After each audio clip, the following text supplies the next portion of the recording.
Welcome to Pat Moriarty Surf. I'm here to spread some stoke and prove that with a little bit of training and a little bit of adventure, anyone can go from a kook to chasing some of the best waves on planet Earth. I'm here to provide you with educational, entertaining, and relatable surf content. Subscribe, follow my progress, and support the dream. What's up, legends? Today we are going to be chatting about surfing in Lombok. I'm going to give you everything you need to know about planning a surf trip here. I'm currently staying in Kuta, Lombok, which is the main city in Lombok on the south coast. And Kuta has everything to offer with nice restaurants, cafes, gyms, and it's a nice little oasis of Western style and Western living from a lot of the more remote surf spots that I've been heading to around Indonesia.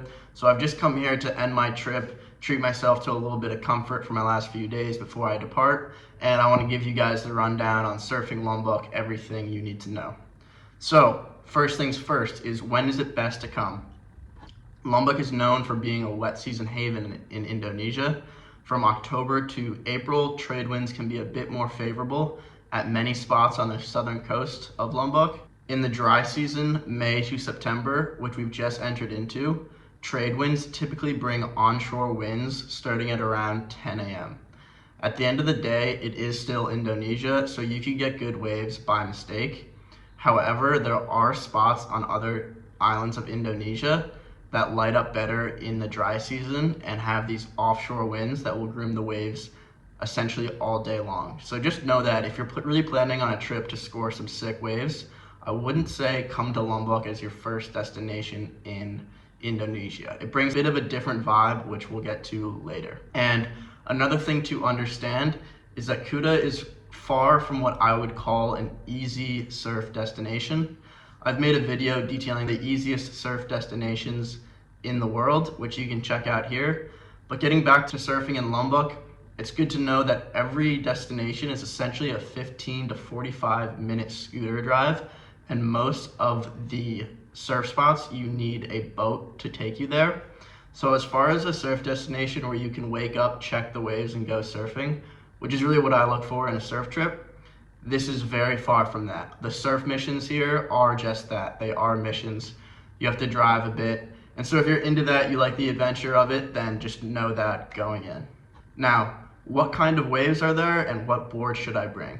So Lombok suits beginner to intermediate surfers and longboarders more than maybe anywhere else in the island chain. After surfing here for about a week, my takeaway is that I wish I had more of a fun board in my quiver. Something with a bit more volume to catch these waves a little farther back, as they are a bit more wobbly and skatey than some of the true performance waves you can find around Indonesia. So a fish or a mid-length would be the perfect tool to navigate sort of these skatier, wobblier waves. Now, what does this do? It produces quite a unique vibe in the city, and now, although surf development in Lombok is on the rise, especially since COVID, there's no doubt that the destination has retained its laid-back surf town vibe. However, unfortunately, the overpopulation in Kuta, as well as the party scene here in Kuta, has just contributed to the plastic pollution problem that we see across Indonesia. Just this morning, I went for a walk down to the beach in Kuta, and there was practically more plastic on the beach and lining the roads than there was sand on the beach. Okay, but let's give you guys a rundown of the waves. First, we'll go with Areguling. It is about a 10-minute bike ride west of Kuta, with the waves breaking in the bay.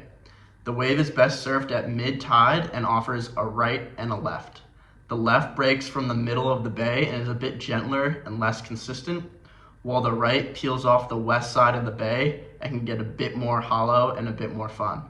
I've had a few fun sessions here, but it surely isn't anything to write home about. More of a mellow wave, and you can see sort of intermediate to beginner surfers out there taking off on the inside.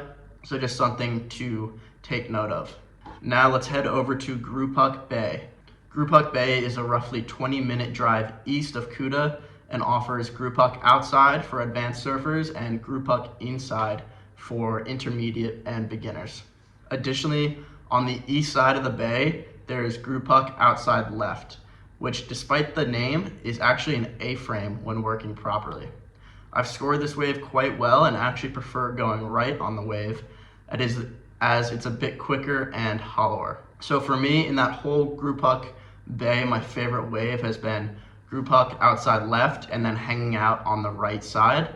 Taking those rights, for one, it's a fun, fast wave, and two, you avoid the crowd. Most of the crowd sits on that left. It's a bit of a longer ride and a bit gentler, but you can get these super quick, fun rides on the right when it's working properly. So for me, as far as surfing in and around Kuta, that's been my favorite wave to go to and the one I've scored the best. We go to Maui. Maui is a 45-minute drive west of Kuta, and I haven't scored it so far this trip. However, from what I've gleaned from friends and some research, it is an A-frame or reef break where the left can barrel beautifully when the swell lines up correctly, and the right is a short, steeper ride, but can be fun on the smaller days. Maui is a swell magnet, and if it's flat everywhere else, you can drive to Maui and you're pretty sure to be able to score. Next on the list is Desert Point. You didn't think I'd do a video on Lombok without mentioning Desert Point. I checked the winds for this upcoming swell, and it looked like everything was going to be onshore across the southern stretch here in Lombok, and it looked like it was lining up just right for deserts to be all time.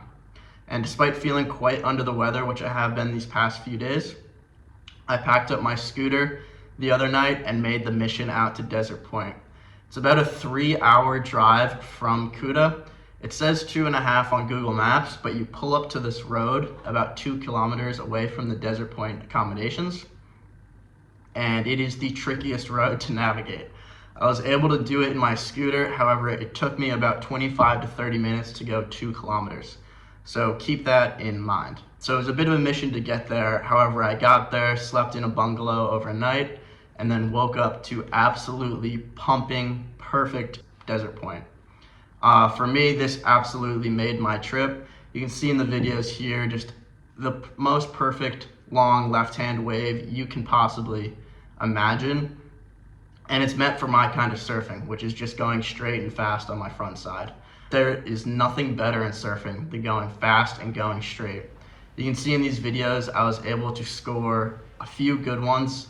To be honest, I was quite under the weather, and so I didn't have too much energy, and I hung out sort of on the insider and was able to get a few of these nice ones that would just drain out.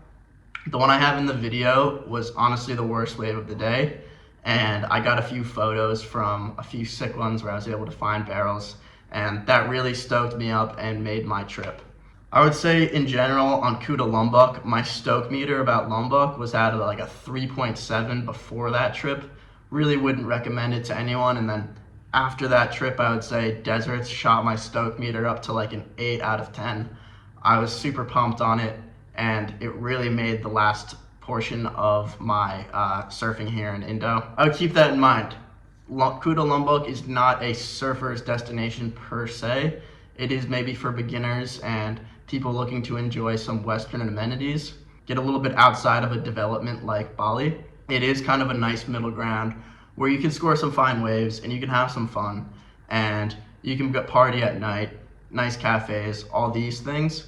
However, if you're looking for more of a raw, high performance Indo surf destination, I would not recommend it unless you are lining up a strike mission to deserts. In which case, come here, keep an eye on that swell, and then, yeah, rip it up to deserts. Could not recommend that more.